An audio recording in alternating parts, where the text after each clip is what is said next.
Look closely at these historical garments. The color you see is more than just fabric. It is a direct declaration of the wearer's absolute wealth, status, and power. For most of human history, bright, specific colors, especially shades of purple and crimson, were a forbidden, prohibitive luxury. These colors were not a choice. They were a social mandate, often punishable by death for commoners who dared to wear them. For thousands of years, color remained a luxury held exclusively by monarchs and the elite. But that entire historical status quo was about to be irrevocably shattered by one single event, an 18-year-old teenager and one magnificent accidental mistake in a cluttered, small London laboratory. This mistake did not just invent a new shade, it triggered a revolution that took the price of color from liquid gold to the cheapness of dust, finally bringing vibrancy to the lives of ordinary people. Today, we tell the story of the end of the age of natural color and the astonishing dawn of the industrial age of hue. Before 1856, the world of color was defined by scarcity and immense physical labor. To achieve any bright, lasting shade, humanity relied entirely on extracting pigments from nature, a process that was often difficult, time-consuming, and resource-intensive. Consider the two most famous historical pigments. Crimson red, the famous cochineal red, was derived from the dried, crushed bodies of millions of tiny cochineal scale insects that live on Mexican cacti. It required meticulous manual harvesting and processing to get just a few ounces of dye. Deep blue, the sought-after indigo, was extracted through the long, often foul-smelling process of fermenting massive quantities of plant leaves, requiring huge agricultural commitment. But no color commanded such a terrifying price as Tyrian purple.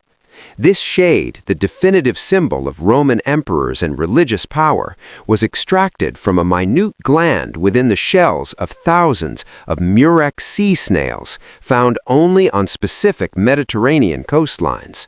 The unbelievable math: to produce a mere 1 pound, less than half a kilogram, of high-quality Tyrian purple pigment, an estimated 9,000 to 12,000 Murex snails had to be crushed and processed. Consequently, Tyrian purple truly was liquid gold, with its value often equating to its weight in gold itself. This extreme cost ensured that color remained a tool of royal and aristocratic exclusion. The vast majority of the population was restricted to dull, earthy dyes made from common berries, roots, or soil, colors that quickly faded. Color was not simply aesthetic, it was an indicator of one's immutable place in the social hierarchy. The catalyst for the color revolution was not a professional dye maker or an affluent merchant, but a young man driven by a completely different ambition. The story begins in 1856 in the humble London laboratory of the brilliant German chemist August Wilhelm von Hofmann, whose protege was the ambitious 18-year-old William Henry Perkin. Perkin's goal was not to make a new color. His mission was humanitarian, to synthesize an affordable artificial substitute for quinine, the only effective treatment for the devastating disease of malaria.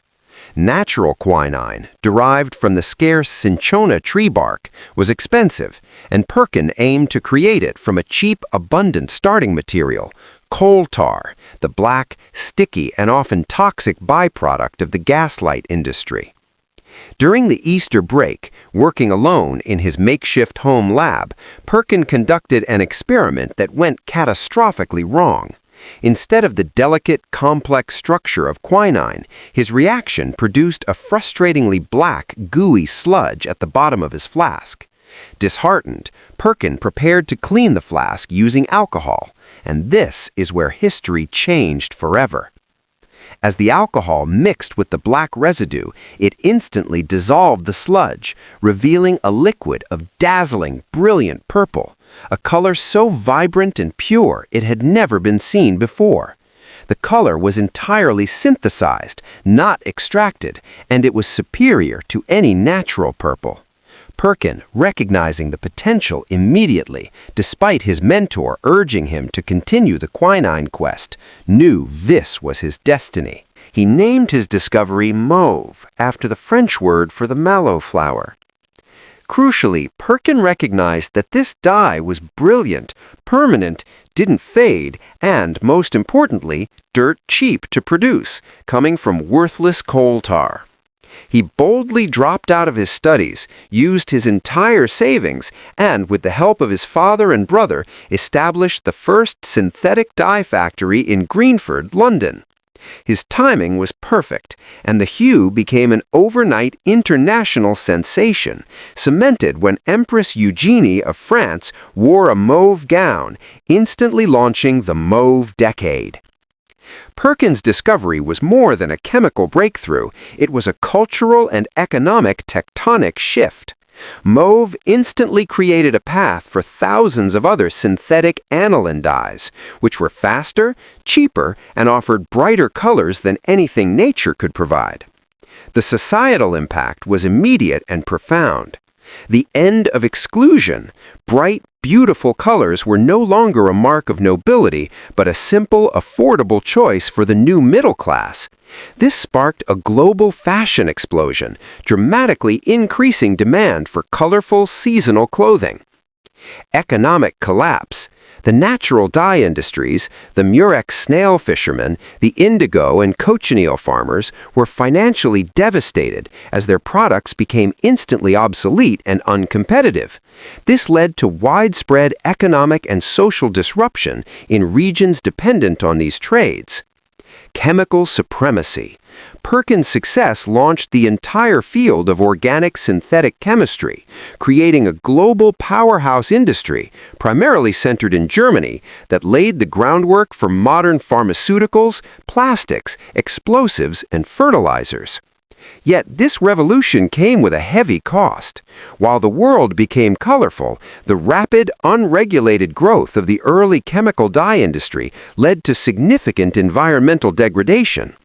Rivers and waterways near factories were often polluted with toxic, brilliant chemical waste, creating the infamous color rivers of the late 19th century. Furthermore, early synthetic colors were sometimes unstable and contained toxic heavy metals. The mauve revolution gave humanity the gift of color, but it also introduced the modern challenge of industrial waste and regulation. The story of William Henry Perkin and mauve is not just a footnote in chemistry, it is a profound lesson in history.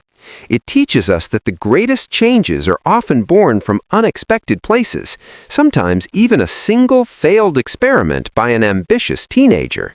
His mistake did more than invent a color, it broke an ancient, powerful economic and social barrier, proving that human ingenuity can overcome nature's scarcity. The next time you choose a bright, beautiful piece of clothing, remember that its affordability and brilliance are a direct legacy of that little vial of accidental purple in 1856, the moment a simple failure brought color and equality to the modern world. If you enjoyed this journey through science, fashion, and history, please like the video. We want to know, what do you believe is the greatest accidental discovery in history? Share your thoughts in the comments below. Be sure to subscribe to our channel and hit the bell icon so you don't miss any of our future deep dives. Thank you for watching.